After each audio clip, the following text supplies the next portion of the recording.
Hello, fellow marksmen and markswomen. Welcome to Marksmanship Past and Present, and welcome to the first episode of At the Bench. And today we have a Japanese Type 14 Nambu, and sadly, it's a really expensive single shot. We're going to elaborate more on that here in just a second. This gun is in dire need of some serious maintenance. It has had a very hard life. You'll see up close. I got a really good deal on it. I've had the thing for almost a year now because ammo is pretty much non-existent for it. I got really lucky and acquired a couple boxes and then tested it out. And like I said, I fired 2 shots because it's an expensive single shot. So that's what we're going to be talking about today in today's episode of At the Bench. So we're going to bring the camera up close and let's do some maintenance on it.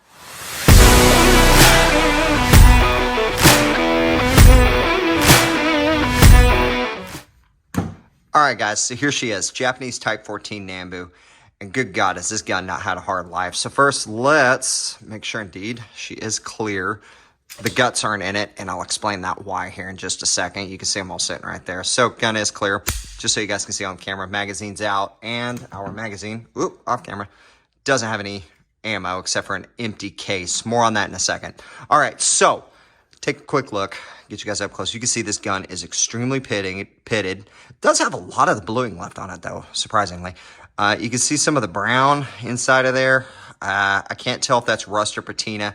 There is, I don't know how good of an angle I can get on this. Hang on. Get light in on this. Get this in here. There we go. Sorry, trying to get this where you guys can see it. Get this cross-lit. It's hard doing this by yourself. All right, you can kind of sort of see a little bit of brown in there, a little bit of rust. That does look like some active rust. So we are going to, not to mention there's a lot of just grime and dirt inside the small area. So we're gonna get rid of all of that very quick and easily. We're gonna talk about that. We're gonna throw this thing in a pot of boiling water. More on that in a second. But the real issue, so feeding, and that is why we're here. The main reason why this is here. So, like I said in the intro here, it's a single shot, essentially. So, every firearm has got a set of cycle of operations. It doesn't matter if it's a single shot, a bolt action, a semi-automatic pistol or rifle, full auto, belt gun, whatever, bazooka. They all have a cycle of operations. So, the first step is feeding. The gun has to feed the ammunition. Next is it's chambering, locking, firing, unlocking, extraction, ejection, and then rinse, repeat. So got a bunch of stuff going on there, and it has to do those in that particular firearm's different order. Some of them it's different, some of them it's not. Now, this gun, like I said, clear, good to go. There is no firing pin in this gun at all, nothing. And like I said, they're all right there. And the reason why, and this is a dead case, is so I can safely show you guys this example. So here's what we got going on. So we got a bullet in the magazine, or an empty case. It ain't picking it up. It ain't engaging. Oh, there, kind of, sort of. So, and then it's going to get hung up there. But it is, when it's seated all the way in the back of the magazine, and you can tell it is really stiff, and it's not engaging the very top of the feed lips. This magazine is a failure point in this gun because it won't even go through that first step of the cycle of operations. So that's the first thing we got to fix. So we'll get that fixed. Like I said, second, we're going to throw this thing in a pot of boiling water, and we're going to get this thing hopefully back up to a good working order, get her lubed up, and the next time we take her out to the range, she should run. Run as well as an Nambu is. These are very, very finicky on ammo, which is why we will be reloading for this. I've got the dies and everything, just got to get all the components together to load her up. So with that, let's go ahead and get this gun apart. All right, guys, so we talked about our plan of action here, and we're going to get this thing fully disassembled. I'm not going to have the camera going fully while I'm taking out all the small parts, but I am going to field strip this thing for you guys, so you guys can at least see how one comes apart. It's very different, to say the least. It's an interesting pistol to take apart. So we are going to get this thing torn apart, and let's get started. So let me set my coffee down. It's It's 20 degrees outside right now, so the garage is actually holding heat pretty good. So our first step here is, so if we add all the components in here, this would be spring loaded, and you'll see this when we go to put the gun back together, but this right here is a little button, and it's angled in such a way that it sticks out, and it kind of corresponds with this. So normally you'd push down and then you'd start twisting. So for sake of time, we're just gonna go ahead and just spin that guy off right now. That's step one. Step two is we're gonna push the mag release button, and that is going to allow our trigger assembly to pop out. Different, right? And then our whole upper half, question mark, will just kind of come out here. We got our lower right here. Got that. We got some springs. We got the locking block and our actual, I guess, bolt for sake of terminology. It's not really a slide. And then we got our barreled upper here. So bada bing, bada boom. There you can kind of really now see some of that dirt and grime inside of there. See if we can cross-light it. There we go. Yeah, see, nasty. Very gross. All right, we're going to get that cleaned up. That's okay. All right, so real quickly here, I want to talk about this since we're at the intro part of this. And this is a new series. We're kind of playing it by ear. If you guys do like this, hey, subscribe, give us a like, you know, help us out with that stupid algorithm because YouTube. By the way, YouTube, this is not building a firearm. This is just a disassembly, maintenance, cleaning, and taking care of property. So, you know, Fourth Amendment, Second Amendment rights. I know you guys don't like that, but hey, tough stuff. It's free country. So how this gun works, this is really interesting. So when this thing is forward, it is a tilting block action. So this thing keeps this whole thing as a unit, and it's locked up. So this block engages with this notch right here like so, and that keeps the whole thing locked inside of the action. So when it fires, this thing goes back as a unit, just a short distance, and then that's enough for us to cam down and then allow the slide to freely, or bolt to freely come back and cycle ammo, which is pretty cool. Obviously, firing pin, that makes it go boom. By the way, don't ever dry fire these. These are extremely fragile.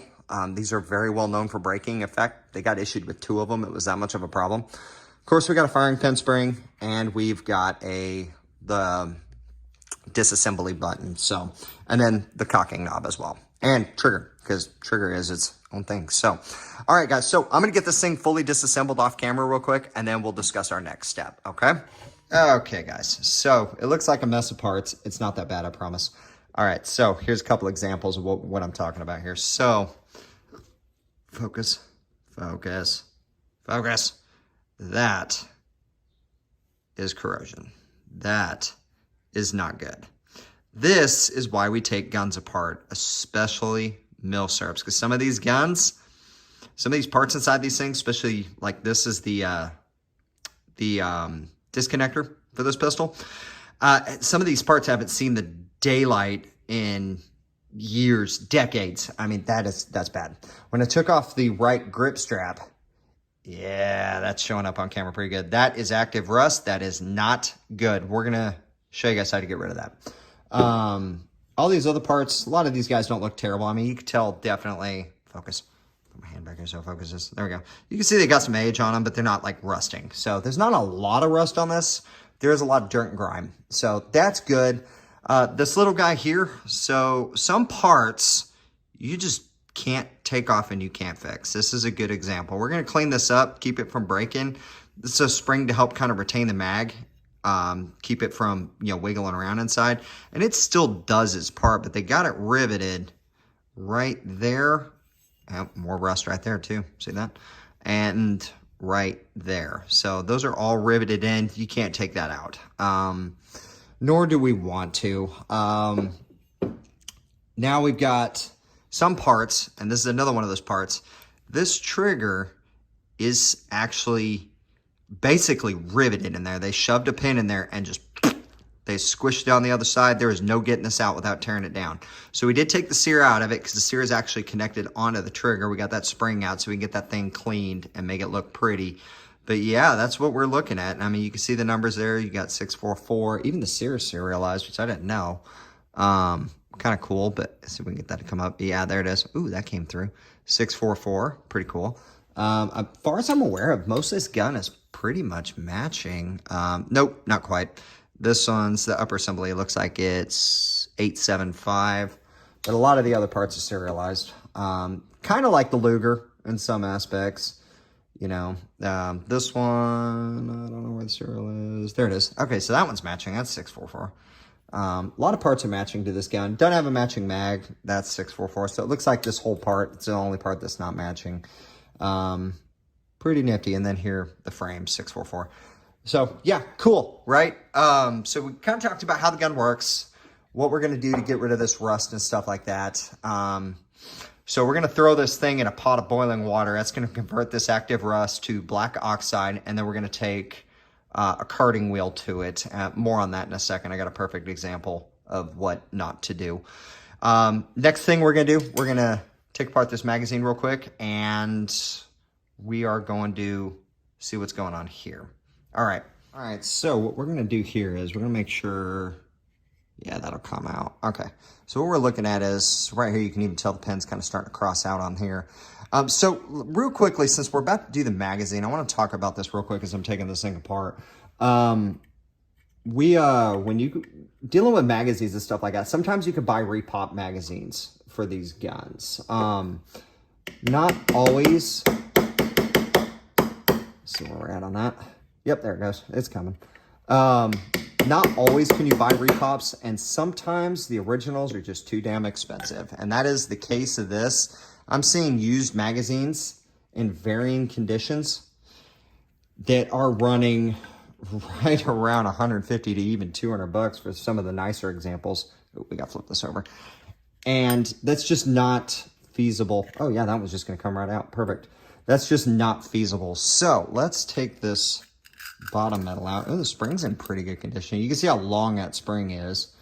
We're going to throw... I don't think we need to do the spring. I think that spring's been replaced. So the bottom metal even's got a serial, 621. Does it match it? 621, so cool. That's not been replaced.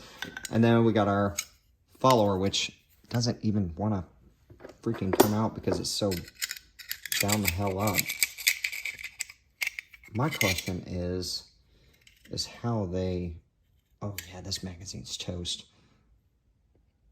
How they actually got these things out, because it's attached at this little deal here.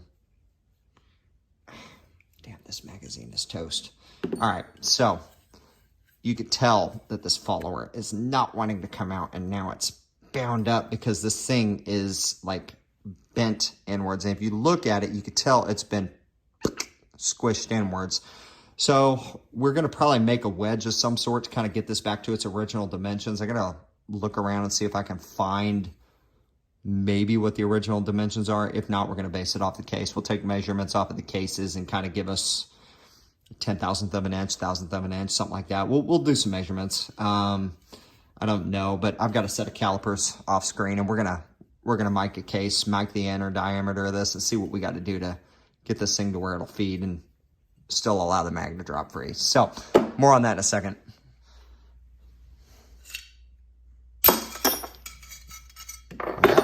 Well, that was a pain in the ass. All right, there's our magazine tube. Our follower is out. Yeah, so definitely the tube is bent. There is no question about that, because this follower should slide up and down this tube freely, and it's most definitely not. So dropped, stepped on, I don't know. It doesn't work. So we're going to fix that. That is definitely the issue to our feeding issue. There's no question about that. So we've diagnosed the gun. We know what we need to do to fix this. I got to still come up with a solution for this, but I'm working on that. Let's get all of this stuff in there. I think the tube doesn't have a whole lot of, doesn't have any corrosion on it really. It is dirty on the inside. I'm going to try to clean this up while the rest of this stuff is boiling, and I'm going to get some measurements on this stuff, and we're going to be right back in just a second.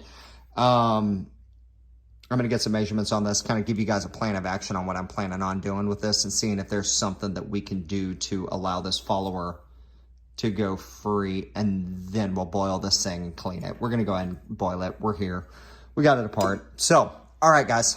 We'll see you guys in the next shot. Oh, by the way, these things, little teacup meals, or I guess you use them for boiling tea. I don't know. I use them for boiling gun parts. These make great for holding these little guys. Pretty cool.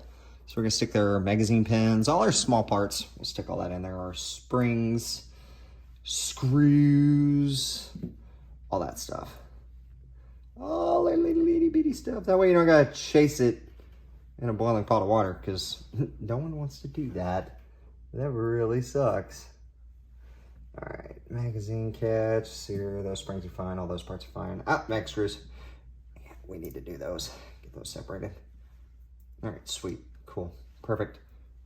Boop. We'll just throw that in our bucket. We need that because we're gonna mic that. That's fine.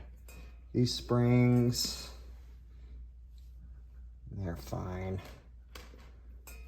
Firing pin, it's fine. Yeah, I think this was a replacement firing pin, by the way, guys. So if you guys see here, see all the machine marks? Someone fitted this, and it's not serialized to the gun. This is a part that would have been serialized, at least as far as I'm aware.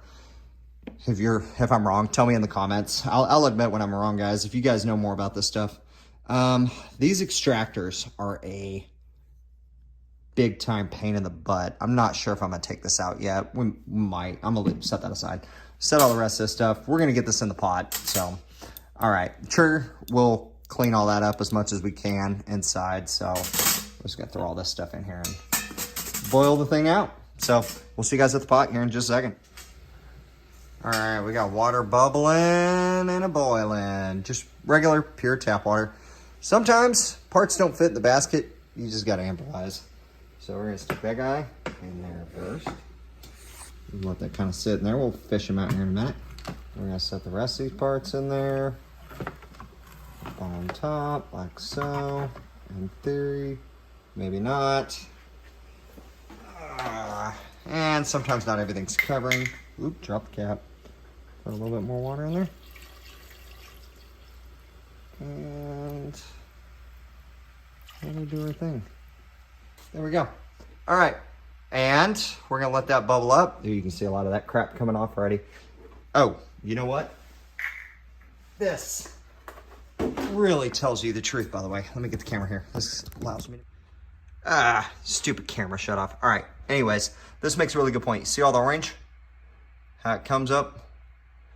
Yeah, that's all going to be gone here in just a minute. All right. So that really does show, you know, just because you can't see rust doesn't mean it doesn't exist. So it is definitely there. We're going to get all of that crap off. We're going to give this thing about 45 minutes to boil.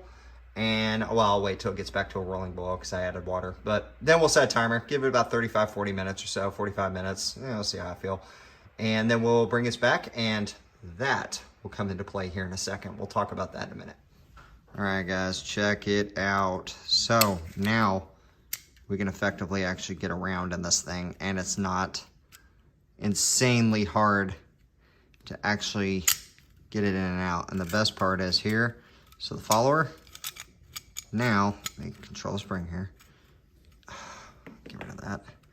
Can freely go up and down the tube. So how we did this was a series of about 25 minutes of headache. We used a wooden shim and just kind of tapped it in there, rounded it down, got it kind of roughly sanded down. Left it a little proud because it's wood. It is going to compress a little. Just ran that up and down until I could actually freely get it fitted, and that actually worked. Didn't scratch nothing up, didn't damage it. And now in theory, we're gonna have a working magazine. Reshape the feed lips a little bit, kind of bent them out, and then had to kind of tap them back in so it still held, but wasn't pinching the round. Before, I couldn't even get a case in this thing, and now it is as easy as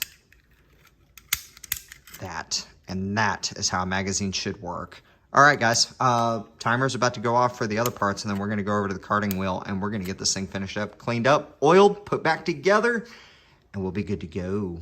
So this is a carding wheel, not a wire wheel. These things, actually I picked this one up off of Brownells, and they're not terribly expensive, but it's a bluing tool basically used to kind of do the same process. Basically, essentially, this is similar to rust bluing, not quite the same process, but similar. If you take a gun that's got rust on it, and a lot of people will do this, and you hit it with a wire wheel, it's going to look like this. This is a British Webley. Now you notice parts where, you know, bluing's good. See how white the cylinder is and how white this particular area is? That's what happens when you take a gun to a wire wheel. You will lose all of the finishes. This is just as bad as cutting down a stock and bubbaing a gun. Don't bubba your guns. It's not good, okay? Done preaching. There's my soapbox. All right, let's cart this thing. So, on carting wheels, here we're going to go ahead and do the lower frame first. I'm going to turn this on. It's probably a bit loud, so I'm yelling. You should be able to touch this and it not hit you. It should not cause you to bleed at all. If you do this with a wire wheel, you're going to rip skin off maybe even more. So what we're going to do here, we're going to kind of hit this up a little bit. You don't have to go crazy, but you see it's moving all that mung off of there. So we're going to do this spot right here. So here's your before.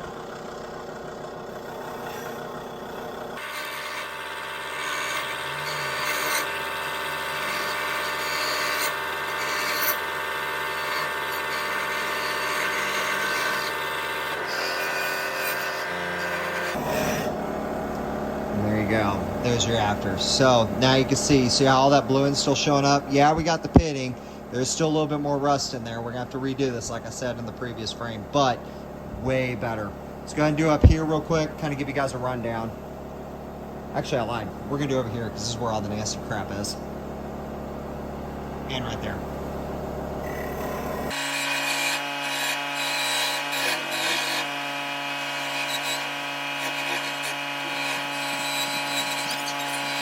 All right, so there, all that crap is gone. That is what we want to see. Carting wheel, not a wire wheel.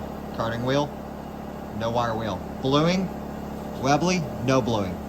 Carting wheel, use a carting wheel. So we got our magazine all put back together here. You want to see something crazy? I could not get it past here before. Now we can actually get it all the way down to get 8 rounds at 8mm Nambu. Here's the other cool part. Where'd that empty case go? Ah, there it is. Found it. It's off screen. Get it to focus. Boom. There it is. And it went in. No issues. And there it goes. It follows all the way through. So our magazine problem solved. Well, at least I think we got it solved. We'll find out here in a minute when we get the gun put back together. Now, speaking of that, so here's a random part. So now you can kind of see, God, man, this thing does not like to focus very well. Now you can actually see that we still have the bluing, or at least what's left of bluing that was there. That is all original bluing. What bluing is gone was not done from the carting process. You can see we had all that mung inside of there before. It's gone. I'll see if I can try to get a still for comparison from the video from earlier. You remember how we had all that rust on our frame? It's gone. There's no orange, no nothing. Pretty crazy, right? And then here's our barrel and upper. Looking at it, and voila, gone. So we still have all that original bluing. You can see where the gun had been sitting, where it was exposed to moisture. You can see down here, it's got a lot of the original bluing. Like down here just looks, that's what that gun looked like when it was new. And then up here, you can just see all that spotting. And that's because these guns were around salt air. I mean, that just is what it is, but that is coming along quite nicely. All right, so our next step is we are going to give this thing a kerosene bath. Kerosene will get rid of any water. We're gonna let it sit overnight. We'll be back tomorrow to get this thing finished up, dried off, put together, and voila, we'll see if it'll actually pick up an empty case in this case, all pun intended, out of the magazine. So we'll see you guys. Well, you guys will see me in a couple seconds, but I'll see you guys tomorrow. All right, guys, so we are back from the kerosene bath. It's been 24 hours since this gun got a bath. Again, the reason why we did kerosene was it displaced all the water. So any water, it made its way out. So that way we don't have any standing water, and we gotta do this process again. You know what they say, if you do the job right the first time, you don't gotta do it a second time. So pretty cool. So it definitely night and day difference. You're probably seeing some B-roll footage and some pictures going on right now. Yeah, so it definitely came clean really well. You know, again, we can look at this frame here. Yes, that's a lot of pitting. Like I said, these guns were around Saltaire. I mean, especially this particular one. It's not a mint gun. I've always liked the not so mint guns because it just gets to the character. I've always appreciated that, and they're also usually cheaper. So with that, we're gonna go ahead and fast forward. We're gonna put this thing back together. Y'all will be fast forward. It'll take me a minute to put this thing back together, but we're gonna get it back together, and we'll close this video out, and you'll see some before and after stills of the actual guns. So we'll see you guys at the ending.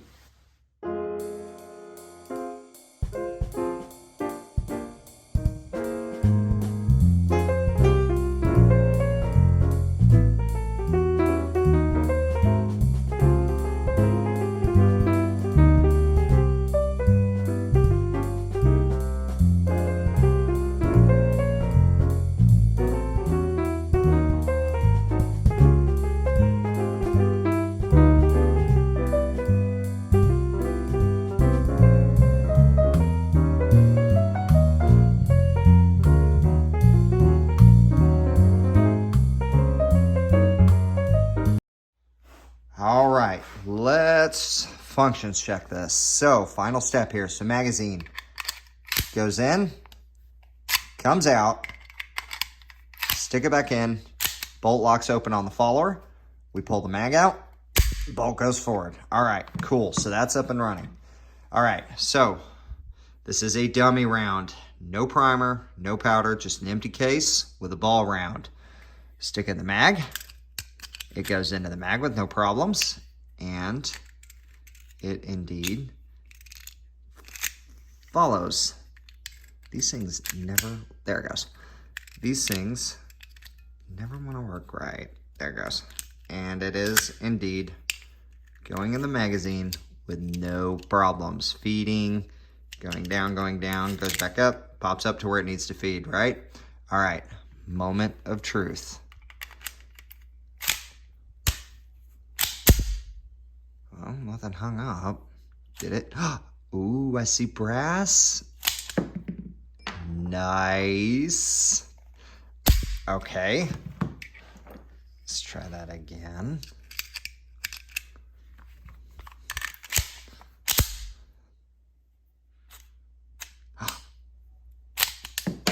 Oh. Third time's a charm.